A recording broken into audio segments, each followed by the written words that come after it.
The bill would allow judges to seize guns from anyone viewed as a potential threat. But one of Colorado sheriff has taken a stand. He refuses to enforce it, claiming that it violates the citizens' constitutional rights to protect themselves, and he is even willing to go to jail over it. Joining us now is that Weld County Sheriff, Steve Reams. Thank you so much for joining us. We appreciate it.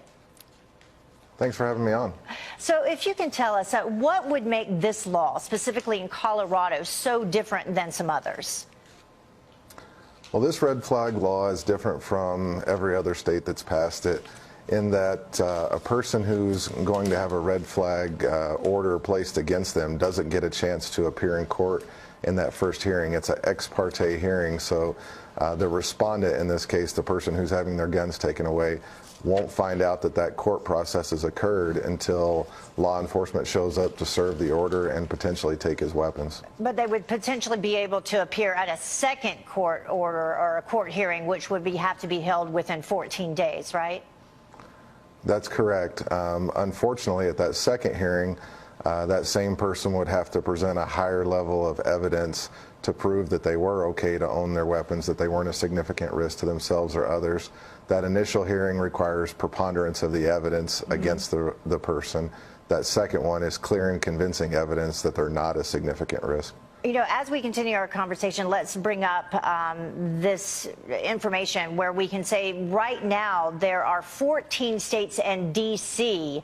that have imposed these red flag laws. They're proposed in another 21 states. What are some of the potential problems that you see happening, specifically with the one in Colorado there that you were talking about, people not even having a chance to have this first initial court hearing and be present at it before law enforcement comes in and takes all these guns?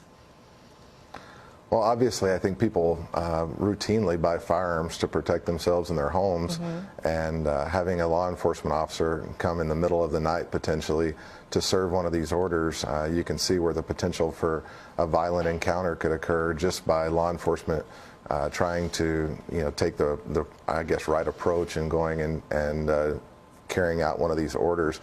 But it's more of just a flagrant attack on our Constitution. We're making this, or a lot of people are making this, about a Second Amendment issue, but truly this is an attack on the Fourth, the Fifth, and the 14th Amendments, and that due process is turned upside down in this particular bill, and it really puts the onus on the innocent person to prove that they're innocent. They're guilty until proven innocent. And their firearms can be taken away. Yeah, their firearms can be taken away for up to 364 days, and they only get one chance of appeal in that time frame after those initial two hearings.